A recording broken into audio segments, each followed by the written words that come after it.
किससे है? भारत में राष्ट्रवाद से। और आपसे पूछा जाए कि राष्ट्रवाद क्या होता है, राष्ट्रवाद किसे कहते हैं, राष्ट्रवाद का मतलब क्या होता है, तो राष्ट्रवाद का शाब्दिक अर्थ होता है राष्ट्रीय चेतना का उदय। असल राष्ट्रीय चेतना का मतलब क्या होता है? जानते हैं राष्ट्रीय चेतना का मतलब क्या होता है? राष्ट्रीय चेतना का मतलब होता है कि अगर हम लोग राष्ट्र के बारे में सोचें, किसके बारे में सोचें? राष्ट्र के बारे में सोचना राष्ट्रीय चेतना कहलाता है। तो अगर हम लोग राष्ट्र के बारे में सोचते हैं कि राष्ट्र कैसा होना चाहिए, उसके बारे में हम कल्पना करते हैं, तो उसको उदय कहते हैं, यानी कि राष्ट्रीय चेतना का उदय हो गया। और राष्ट्रीय चेतना का उदय हो जाए तो यही हमारा क्या कहलाता है? राष्ट्रवाद कहलाता है।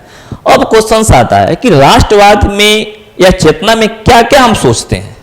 तो देखिएगा, राष्ट्रीय चेतना का मतलब हो गया कि अगर हम लोग अपने देश के राजनीतिक व्यवस्था के बारे में सोचें, हमारा देश तरक्की कैसे करे, हमारा देश ज्यादा से ज्यादा पैसा कैसे कमाए, यानी आर्थिक स्थिति हमारा कैसा हो, हमारा समाज कितना सुंदर और अच्छा हो, वो हमारा सामाजिक व्यवस्था, जो हमारे आसपास में जो क्या है कि आपका जो संस्कृति है, हमारा संस्कृति कैसा हो। और सबसे बड़ी बात यह है कि इसमें राजनीतिक, आर्थिक, सामाजिक और सांस्कृतिक सब एक साथ आभास हो कि सब हमारे लिए है। जैसे हम मान के चलिए कि हम लोग छठ मनाते हैं, या हम लोग मान के चलिए कि आप जो है राजनीति करते हैं, भाग लेते हैं, राजनीतिक हिस्सा में भाग लेते हैं, तो राजनीतिक भी करते हैं तो हम अपने लिए करते हैं, अपने देश के लोगों के हित में करते हैं। अगर हम कोई आर्थिक फैसला लेते हैं, जैसे बहुत ज्यादा फायदा होने वाला सरकार को, तो सरकार को फायदा तो होता ही है, साथ में आम जनता को भी होता है। तो अगर इस तरह से चेतना आ जाए तो उसको हम लोग जो है आसान भाषा में क्या कहेंगे? राष्ट्रवाद कहेंगे। आ गई बात समझ में? तीसरी सबसे बड़ी बात क्या है कि अगर हम लोग 19वीं सदी के 1947 से पहले की अगर हम लोग बात करें तो भारत जो था ना, छोटे छोटे राज्यों में विभक्त था। 19वीं शताब्दी के पीछे अगर हम जाते हैं तो भारत जो है छोटे छोटे राज्यों में क्या है? विभक्त था। उस समय भारत को एकता के सूत्र में बांधने वाले तत्वों का अभाव था। माने कि भारत में छोटे छोटे राज्य थे, भारत में छोटे छोटे 563 क्या थी? रियासती थी, राजा का शासन व्यवस्था था। यहाँ जैसे बिहार, आपका जो झारखंड, ऐसा यहाँ पर राज्य क्या था? नहीं था, अलग अलग राजा था। एक 15 किलोमीटर के एरिया या 10 किलोमीटर के एरिया या 20 किलोमीटर के एरिया जो होता था ना, उसी एरिया को लेकर एक छोटा सा राज्य बन जाता था। और इसी तरह से यहाँ पर 563 क्या थी? रियासतें थी, राजा लोग रहता था। आया बात समझ? और उसी के समूह को क्या कहा जाता था? भारत कहा जाता था। आ गई बात समझ में? लेकिन अब देखिए, लेकिन वहां पर हर राज्य का जो न्याय व्यवस्था था, मतलब लोगों को जो निर्णय नहीं होता, डिसीजन या कोर्ट में डिसीजन मिलता है, हम लोग को कोर्ट जाते हैं और कोई हम गलत या सही काम करते हैं तो अगर फैसला जो मिलता है तो एक समान सबको मिलता है। लेकिन पहले क्या था? समान न्याय व्यवस्था क्या था? नहीं था। किसी को कोई जुर्म किया तो किसको कुछ और सजा मिल गया, और कोई जुर्म किया तो किसी को कुछ सजा मिल जाता। मतलब एक जैसा सबका क्या था? न्याय व्यवस्था भारत में क्या थी? नहीं थी। अगली बात समझ में, राष्ट्रीय एकता की यहाँ पर बहुत ज्यादा कमी थी। और उसी अनुभूति के अभाव में भारत में रहने वाले सभी लोगों को समान लक्ष्य और समान सरकार से क्या किया गया? एक साथ जोड़ा गया कि सबको एक बराबर न्याय मिलेगा, सबको एक बराबर आपका जो है क्या बोलते हैं, आर्थिक और सामाजिक आपका जो परिवेश मिलेगा। ये बात तब सामने निकल के आया जब हमारे में क्या हुआ? राष्ट्रवाद का भावना जागृत हो उठी। ठीक है ना?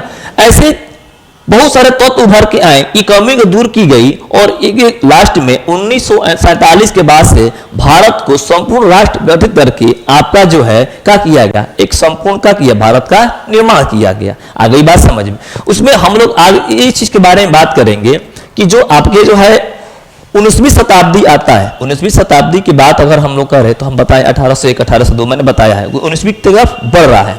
तो इसमें लिखा है कि 19वीं शताब्दी में राष्ट्रीय चेतना के उदय का मुख्य कारण यह था कि भारत में अंग्रेजी शासन व्यवस्था था। क्यों? कि भारत में अंग्रेज शासन करते थे, और जो अंग्रेज शासन करते थे तो उसका परिमाण यह था कि ब्रिटिश शासन ने भारत के राजनीतिक व्यवस्था को, आर्थिक व्यवस्था और सामाजिक क्षेत्र में सबको जो है क्या किया था? शोषण किया था। यानी आसान भाषा में समझा जाए तो हमारे अनुरूप काम करते ही नहीं थे। पूरे भारत में आपको बता देते हैं कि अंग्रेजों ने यहाँ के राजनीतिक, आर्थिक और आपका जो है सामाजिक व्यवस्था को तोड़ रख दिया था।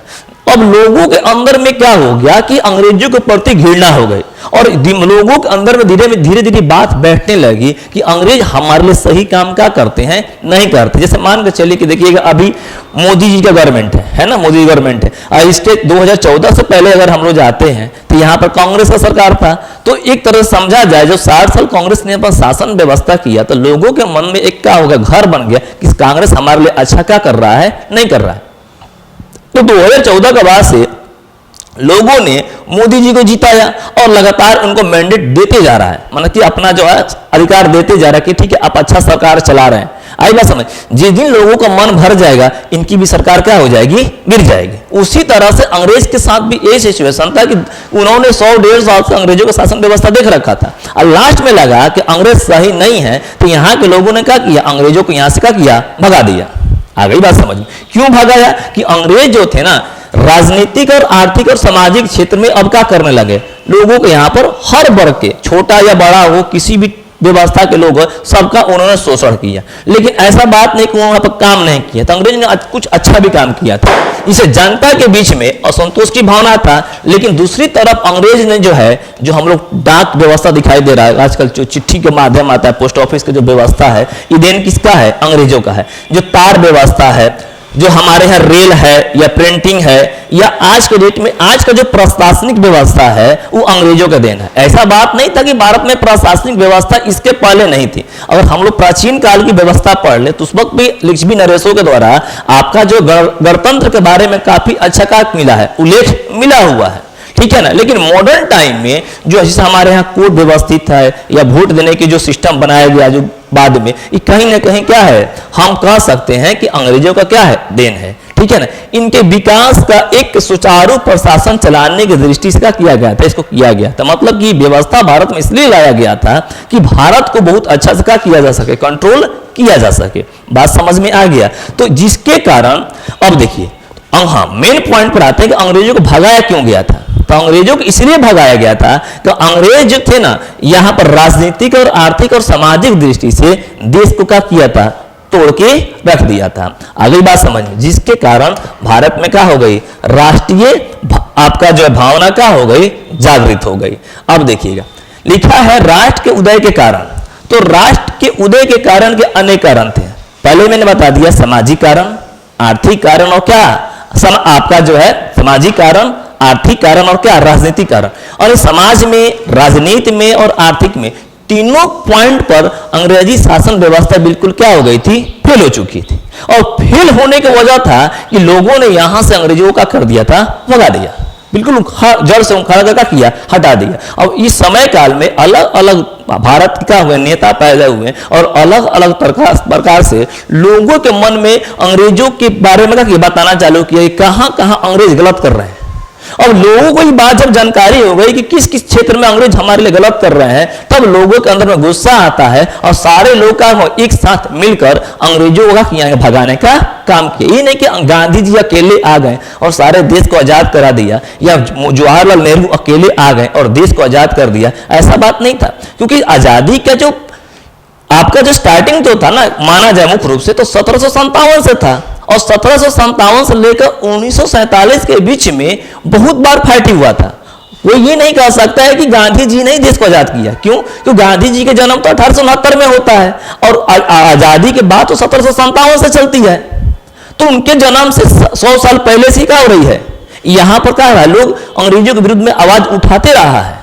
तो कोई ये ना सोचे कि गांधी जी ने अकेले देश को आजाद किया है। आपको जान के आश्चर्य होगा कि रिकॉर्डेड जो है देश को आजादी कराने के लिए कम से कम 15 लाख से अधिक लोगों का किया गया था, हत्या हो चुकी है, इस रिकॉर्ड में मेंटेन किया गया। बाकी लोग कितना मर गए उसका कोई रिकॉर्ड नहीं है। इसीलिए आपको बता देते हैं कि सब लोगों ने मिलकर देश को आजाद किया, अकेले किसी ने क्या किया, देश को आजाद क्या किया, नहीं किया। और हम लोग जानते हैं कि हमारे देश में सबसे पुरानी पार्टी कांग्रेस पार्टी है। तो ऐसा बात नहीं है, देश में कांग्रेस से पहले भी बहुत सारे क्या थी, पार्टियां थी जो अलग अलग परसेंटेज में क्या हुई थी, बनी हुई थी। और सब लोगों ने कहीं ना कहीं मिलकर अंग्रेजों को यहां से हटाने का काम क्या करता था। बात समझ में आ गया। बाकी